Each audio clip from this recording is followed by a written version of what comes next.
I had 340 in my checking account the day. I turned 32, not zero. Not some dramatic rock bottom number you'd see in a movie. Just 340, which is almost worse. Because it's not enough to feel like a crisis, but it's not enough to feel like anything either. I remember exactly where I was, sitting on the edge of my bed, still in work clothes, phone open to my banking app, doing that thing where you refresh it like the numbers going to change if you just look at it one more time. I wasn't broke because something bad happened to me. That's the part that stung. I was broke because of 100 small, boring decisions. DoorDash on nights I was too tired to cook. A gym membership I used 4 times. A car I leased because it felt responsible at the time. Nobody warns you that you can slowly spend your way into a hole without a single big mistake. It's just death by 1,000 tiny yeses. So that night I did the thing everyone tells you to do and nobody actually does. I opened a spreadsheet. Income $61,000. After taxes, roughly $3,850 a month. Rent, $1,475 is car. $410. Insurance, phone, gym, 3 streaming subscriptions I forgot I had. Another $650. Groceries and gas, $500-ish, though honestly I was guessing. Leftover for everything else. Maybe $600, except my card statement said I'd spent $980 in that category. Every month. For 2 years. I didn't cry. I wanted to, but mostly I just sat there feeling stupid. Not sad, stupid, like I'd been sleepwalking through my own finances and someone finally shook me awake. Here's the thing nobody tells you about starting late. You don't get a redemption arc overnight. The first 3 months, I didn't save a single extra dollar. I just stopped the bleeding. Canceled 2 subscriptions. Sold the leased car back and bought a 2014 Corolla with 90,000 miles on it for cash.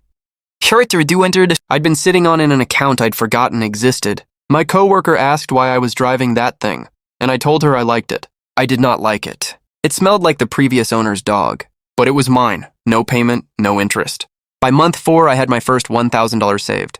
I know that sounds pathetic to anyone with a real portfolio, but I want to be honest about something.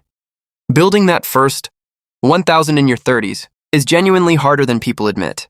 Because at 22, if something breaks, your parents might help. At 32, you are the person people call. Your car breaks, that's on you. Your dog needs surgery, that's on you. There's no financial safety net above you anymore. Just the one you're trying to build under yourself for the first time. I got that $1,000 by doing unglamorous stuff. Picked up weekend shifts at a friend's moving company. Yes, actual manual labor. At 32 on a Saturday, while my Instagram feed was full of people posting brunch. Sold my Xbox and every game I hadn't touched in 2 years. Ate the same $3 lentil soup for lunch so many times. I still can't look at lentils. Then at 33, my transmission went. Of course it did. Second month, I'd actually built momentum, and the universe decided to test it. $1,800 repair. I sat in my car in the shop parking lot doing math. And for the first time in my life, the math didn't end in panic. I had the money, I paid it. I didn't put it on a card. I drove home and honestly just felt normal. Not proud, not victorious. Just normal, like a person whose life wasn't one emergency away from falling apart. That's the moment I actually understood what people mean. When they say financial stability isn't a feeling, it's a boring Tuesday where nothing goes wrong that you can't handle. At 34, the real shift happened, and it wasn't about money at all. I was at Costco standing in front of 2 sets of tires. One was $80 each, one was $140 each. Old me grabs the cheap ones, no contest. New me stood there for way too long doing cost per mile math on tires, like some unhinged accountant, and bought the expensive ones because they'd last twice as long. My friend who was with me actually laughed at me. "You've turned into your dad," he said. He wasn't wrong, and honestly, good. My dad never had a repo man call him. I started automating $250 a month into a Roth IRA that year. Not because I felt ready. I never felt ready. But because I'd learned the only version of saving that actually works for me is the version where I never see the money in the first place. If it hits my checking account, it's gone within a week on something stupid. If it never arrives, I don't miss it. By the end of 34, my net worth, and I use that term loosely because most of it was a beat-up emergency fund and a baby. Roth IRA sat at $11,400. It's not a number that impresses anyone at a dinner party. But 18 months earlier, I had $340 in a spreadsheet I was too scared to open. So to me, $11,400 felt like I'd built a house out of a pile of scrap wood, and it was still standing. At 35, I almost blew it all on a boat. Not a nice boat. A used pontoon boat some guy on Facebook Marketplace was selling for $9,000 because his buddy convinced him fishing was going to be his new personality. I test drove it. I felt like a completely different person standing on that thing. For about 4 days, I genuinely believed I was becoming a boat guy. Then I did the math. $9,000 out of savings, plus storage fees, plus gas, plus the fact that I live nowhere near a lake worth mentioning. I didn't buy the boat. I want to be clear, this was not some noble moment of discipline. I wanted that boat badly. I just wanted the version of me that had $30,000 saved more than I wanted the version of me with a boat and $21,000 saved. That's it. That's the whole secret nobody wants to hear. It's not willpower, it's just doing basic math on what you actually want more. 3 months after almost boat guy era, my company laid off 40 people in one afternoon. I watched a guy I'd worked next to for 2 years pack a cardboard box while our manager stood there looking like he wanted to disappear into the carpet. I wasn't laid off. I felt relief, and then immediately felt guilty for feeling relief, and then felt something else. A weird kind of calm.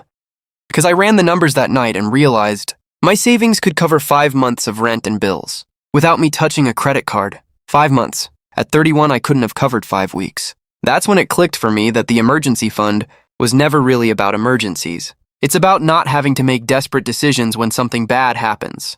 The guy who got laid off took the first job offer he got 2 weeks later, at less pay because he had no cushion, and panic makes people say yes to bad deals.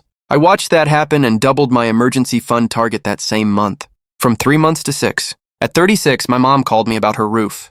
She'd been putting a bucket under a leak for 2 months because she didn't want to bother me. 2 months, a bucket. She's proud like that. The quote came back at 5,400, and she called just to ask my opinion, which we both knew meant she was hoping I'd say what I said, which was, don't worry about it. I've got it. I transferred the money the next day. Here's what actually hit me. Though it wasn't the $5,400 that felt big. It was that I said yes instantly. No calculator in my head. No, let me check what I'd have to sacrifice. 3 years earlier, helping her would have meant putting something on a credit card and quietly panicking about it for 2 months. This time it was just handled. I hung up the phone and made dinner like nothing happened.